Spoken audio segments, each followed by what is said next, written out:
Hello everyone, welcome to my YouTube channel next generation engineers.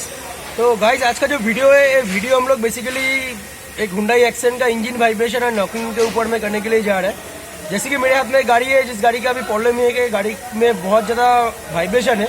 ये petrol गाड़ी है पर भी इसमें बहुत ज़्यादा वाइब्रेशन हो रहा है। तो आज का ये वीडियो में पूरा डिस्कशन करेंगे और देखेंगे कि जो गाड़ी में वाइब्रेशन हो रहा है ये आखिर इसका रीज़न क्या है और उसका जो प्रॉब्लम है ये प्रॉब्लम पूरा सॉल्व करके आप लोगों को सामने दिखाएंगे। तो दोस्तों, ये वीडियो है हुंडई एक्सेंट का, तो जिसमें गाड़ी में प्रॉब्लम ये है कि गाड़ी का कुछ इंजन वाइब्रेशन रिलेटेड कुछ प्रॉब्लम है।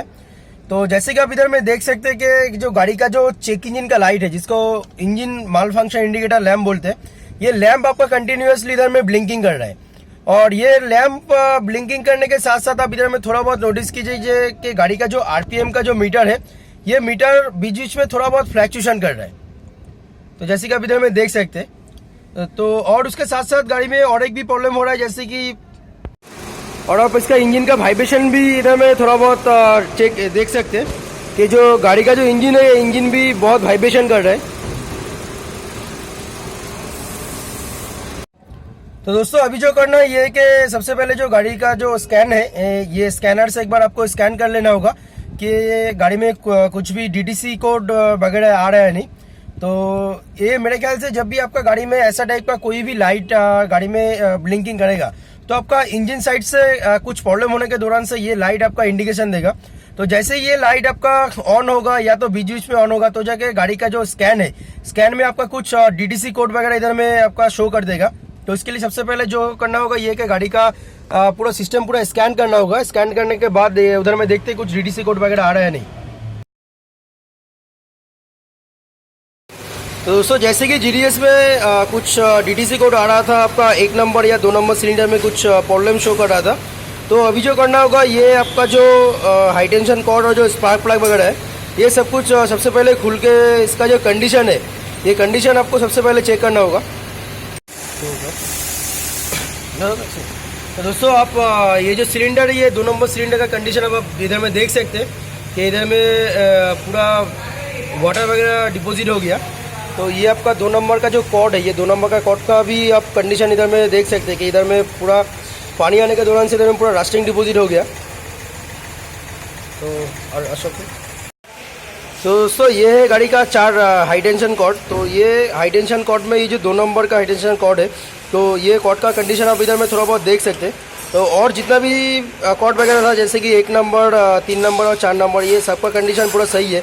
और इधर में देखिए ये वाटर डिपॉजिट होने के दौरान से इधर में पूरा रास्टिंग वगैरह आ गया। और जो 2 नंबर सिलेंडर का जो अंदर में आप इधर में भी आप देख सकते हैं कि इधर में भी पूरा रास्टिंग वगैरह इधर में पूरा कवर कर दिया। तो जिसके दौरान से गाड़ी में ये प्रॉब्लम हो रहा था। तो अभी जो है अभी गाड़ी का स्पार्क प्लग ओपन करेंगे और स्पार्क प्लग ओपन करके उसका भी कंडीशन क्या है ये एक बार चेक कर लेते हैं।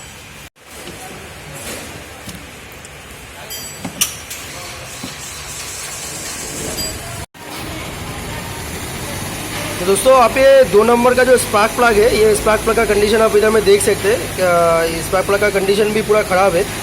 तो दोस्तों, ये है गाड़ी का 2 नंबर स्पार्क प्लग का कंडीशन, जिसमें ये वाटर डिपॉजिट होने के दौरान से इसका कंडीशन ये पूरा ख़राब हो गया, जिसके दौरान से गाड़ी में ये अभी तक का प्रॉब्लम हो रहा है। तो दोस्तों, अभी जो है गाड़ी का स्पार्क प्लग जो था ये स्पार्क प्लग नया लगाएंगे और उसके साथ साथ ये जो 2 नंबर का ये कॉर्ड में प्रॉब्लम था ये कॉर्ड भी अभी पूरा रिप्लेस कर देंगे।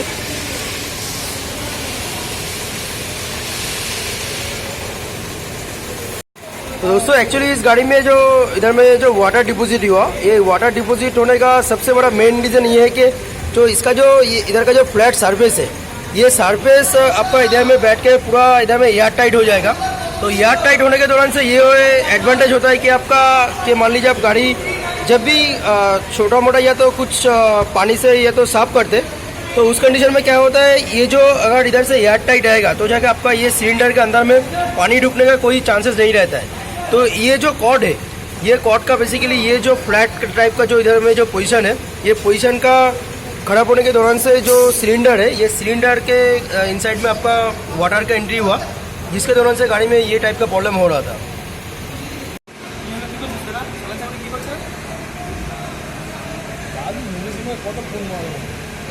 আমার ফোন মারছি বা তোমার মতো মারছি কোথায় আমার মানে নাই ফোন মারবো ওইটা তো প্রপার হবে সাইড।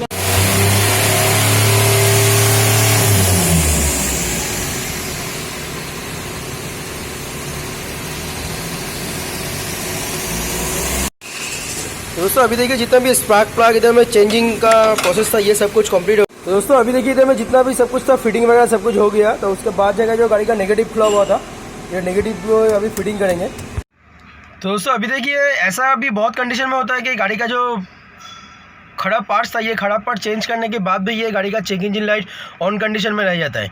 तो इसके लिए आपको जो करना होगा ये सबसे पहले देखिए जो गाड़ी का जो स्कैनर के बारे में मैंने बोला था तो स्कैनर को फिटिंग कीजिए। स्कैनर को फिटिंग करके जो डीटीसी कोड था इससे पहले तो ये डीटीसी कोड वगैरह सब कुछ इरेज कर दीजिए। इरेज करने के बाद गाड़ी में चेक कीजिए ये कि गाड़ी में अभी प्रॉब्लम का कंडीशन क्या है। तो दोस्तों अभी देखिए इससे पहले जो गाड़ी में चेक इंजन का लाइट जल रहा था और उसके साथ साथ गाड़ी का जो आरपीएम था आरपीएम भी फ्लक्चुएशन कर रहा था। तो ये प्रॉब्लम देखिए अभी पूरा सॉल्व हो गया। जैसे कि इससे पहले इधर में चेक इंजन का लाइट आपका शो कर रहा था। तो अभी जो गाड़ी का ये प्रॉब्लम है ये प्रॉब्लम देखिए ये पूरा सॉल्व हो चुका है। तो फिर भी मैंने इससे पहले जो गाड़ी का इंजन का वाइब्रेशन हो रहा था ये इंजन का वाइब्रेशन का कंडीशन आपको एक बार दिखा दे रहा है।